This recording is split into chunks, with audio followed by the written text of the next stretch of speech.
Right, we've got audio, we've got everything.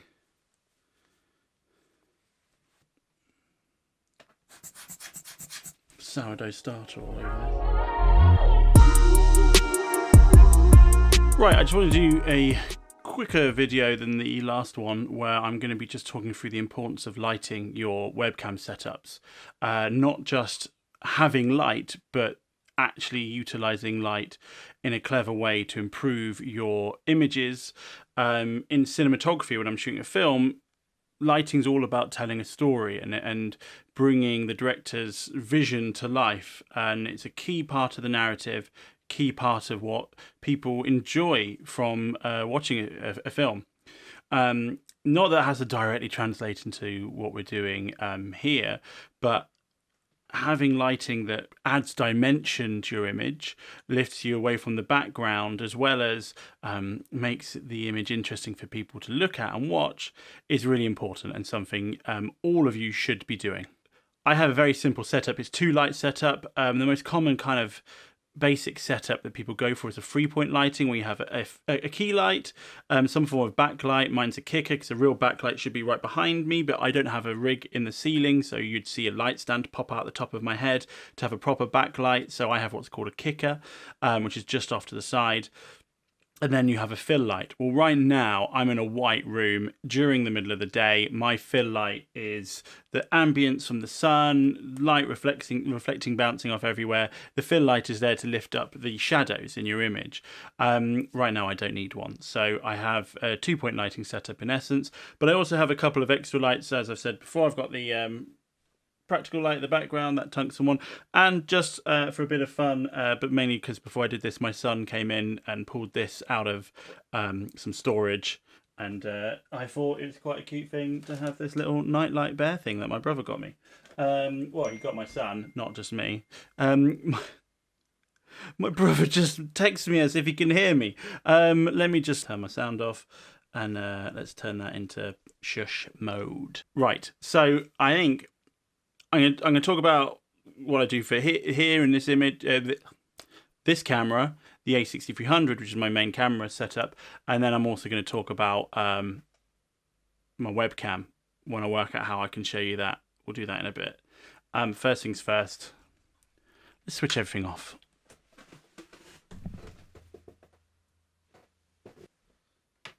Oh, goodbye, my friend. Okay.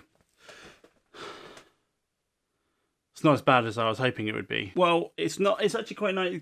When I did my first set of videos, it was a cloudy day, raining outside. Today it's not too bad. I can see blue. I can see blue sky. I mean, right now the balance of my camera is just awful. Is this where does the aperture live these days? It's there. So I could, if I wanted to balance better to the outside. Okay, let's maybe do that. Now you can see a reason to light. If I want to balance my image so that the outside can be seen, I've just closed down the aperture. I can't see the back of my camera, so I can't tell you what aperture I've just let me just do it. Might as well get you all the information. Crikey, that's f22, somewhere I never ever normally go. Okay, so hopefully you can see there. Right now, you can't see me. You can see the background. That's one of the reasons why we light. Let me just bring that back to where it normally is, around there.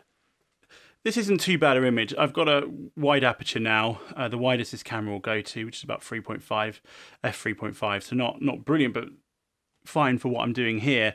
One of the reasons why I have a blurred background, even though I'm not shooting super wide at like t1.5, is because I've got depth.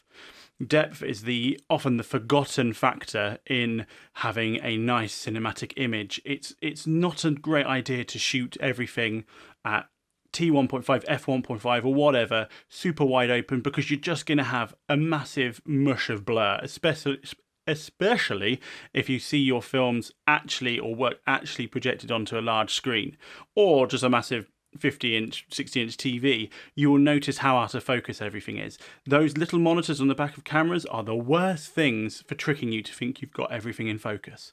So it's really important to think that. I tend to shoot my films around T4 for when I want to be open, and if I'm doing night scenes, T2.8. I don't like to open wider unless I have to. I'd rather light to compensate and create an image. That's a little bit off track, but it is important to think about here, because right now I've got a decent-ish image. I've got some shaping because of the natural light coming through the window. I don't have curtains there, or I would shut them, and that would kind of help my point here. But I mean, this is survivable, but it isn't super interesting. Just by bringing in a key light, if I find it there, we're already making a more interesting image. Okay, I think personally, I think that's might just be my taste, but I think so. Let's close down the aperture now. I'm just looking at my monitor just so I can see what's going on. So even if we want to expose for outside quite nicely, if we just allow it to be a little bit less than perfectly blue, I'm going to have to turn this right up. I don't think I'm going to have the power. No, even there, I'm not having the power to match that. Okay, so let's just open up a little bit more here. No, we're not really going to get it so we can match. I need a much more powerful light. So let's forget about matching. Let's just open up wide, because if I'm kind of trying to match a bit, we're going to need a fill light really, because you can see how dark my face is there. But faffing now. Let's try a little bit closed off. So that light's on full, so I'm just going to try and get my exposure so this side of my face is okay. No, this side of the face is okay. Okay, so there's my key light put in place. Already the image for me is looking a lot better than if it were off. There you go. So really thing to think about is you're not just lighting just so you have a nice image to look at, you want to create dimension and depth. So I have my key light coming from above, which is very natural, which is the most common place for light to come from. We've evolved with the sun coming from above us, so that's why I like to place my lights from above. And I'm looking for this little triangle underneath my eye here, which is a Rembrandt triangle. That's just a nice portraiture lighting setup, and that's what I'm going for here with my shots. If I take my glasses off, it will eliminate the shadows created by my glasses. But that's why I've got my light up here, angled down towards me. It's not coming sideways, it's not coming from below.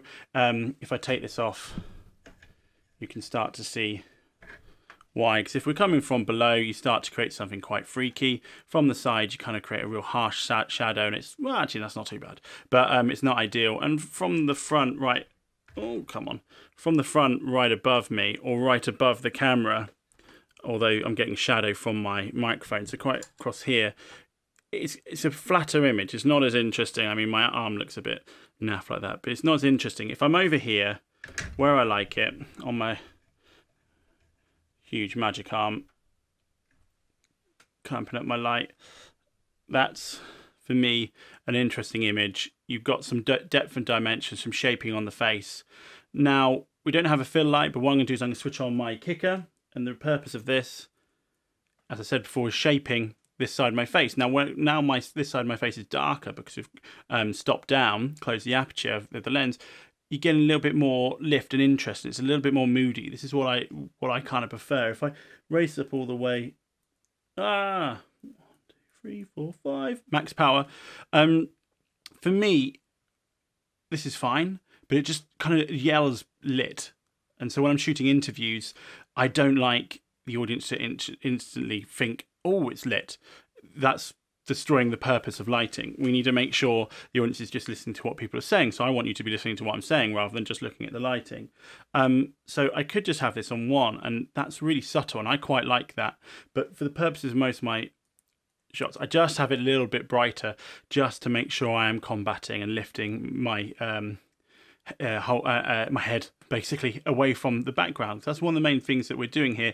We are shooting 3D-dimensionally, but not 3D with the goggles on. That's stereoscopic. We're still shooting a 3D image, but it's onto a 2D plane, which is the sensor. So we're capturing 3 dimensions, and that's how you then watch it on a 2-dimensional television, phone, cinema screen, whatever.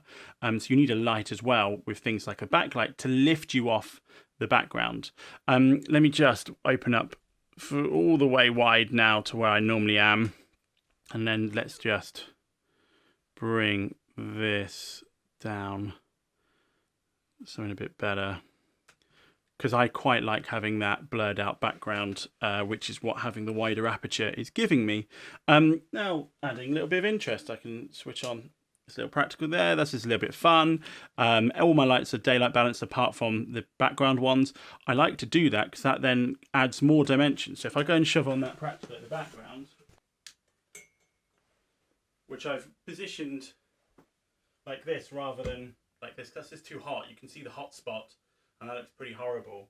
So if I've got it pointed up here, it's got a bit of a better gradient, in my opinion. And that just adds that final touch to the image that just adds some nice dimension to it.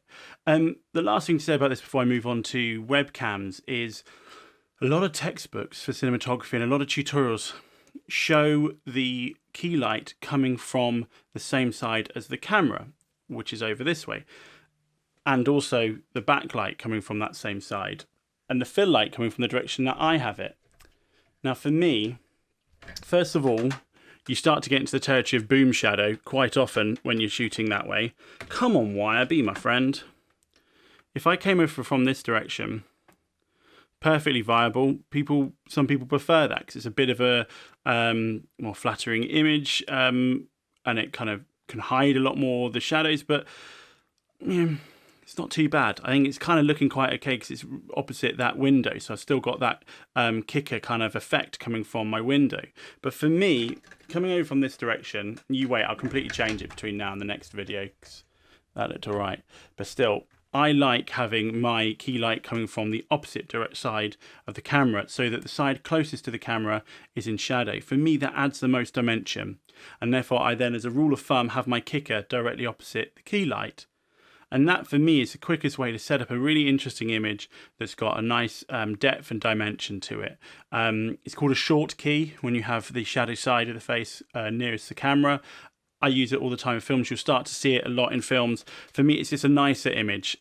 It's purely subjective. There's no right or wrong. It depends entirely what I'm doing, who I'm filming, what the purpose is. I change it all the time. I might even change the setup for me because I want to, because that actually looked kind of okay when it was on the other side. But this is the whole thing with any form of art form. There's no right or wrong and there's no perfection. You've got to keep experimenting. You've got to keep working on it, and you've got to keep trying to find, especially when it comes to cinematography and image work like this, you've got to go and find what works for you and represents what you want to achieve and what you're trying to say and the story you're telling. So let's have a little look at webcams, if I can work out how the heck I do that. Right, okay, so this is my webcam on my computer. You can see me, I've been playing around in OBS Streamlabs to prepare for when I might do some streaming. I'm just going to hit off this light here because that's creating an awful flare. If I just switch off my main light, this is what is happening with a webcam. A webcam is basically spending a lot of time trying to work out what it is that you want. It's a lot of guesswork. You don't have a lot of control over what's happening. I've got some awful flare and reflection coming off that mirror, so really that's not a great place for my mirror to be for this. And you can see my microphone, but I'm not going to move that for the purposes of this. I don't really mind it, but by adding a light source, the backgrounds are kind of immaterial and nice, and you can see that window looks absolutely horrible. But if I add in this light source here, can you see how it suddenly started to adjust the window? I'll get it. There. That is basically because this webcam has no settings you can control and it's trying to auto expose. If I shoot up this, you can see now it's kind of compensated, and now the whole image is looking a heck of a lot nicer. Before and after.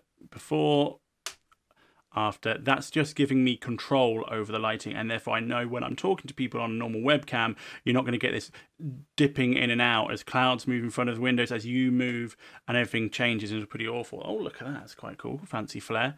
For me, this kicker now is in the wrong place because you've got that awful flare, but let me just get it out of shot. And also you can see how messy the entire bedroom is, so I'm about to get absolutely killed by my wife for this. But now you've still got this nice little bit of shaping on the side of my face.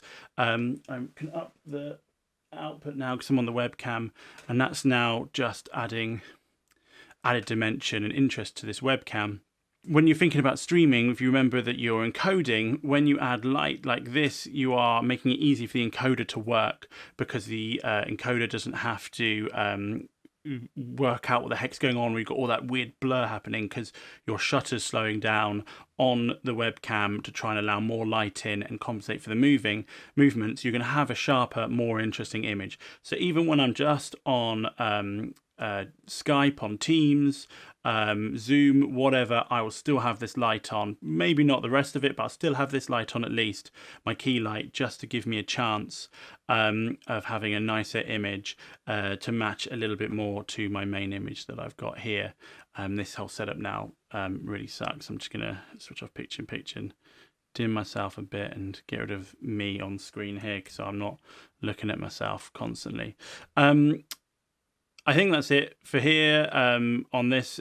Please comment, tell me what you think, ask for more. If there's anything else you think I can do, take a look and follow me on my socials, which I bring up here. I've now actually upgraded this to 1080p, so that looks a heck of a lot nicer. And one thing you'll notice, I got rid of autofocus. Autofocus drove me mad in the last video. It looked horrible, so I'm now sticking to a manual focus, which I much prefer. I don't know what I was thinking. Be in touch if there's anything else I can do, and I'll catch you in the next video. Thank you very much.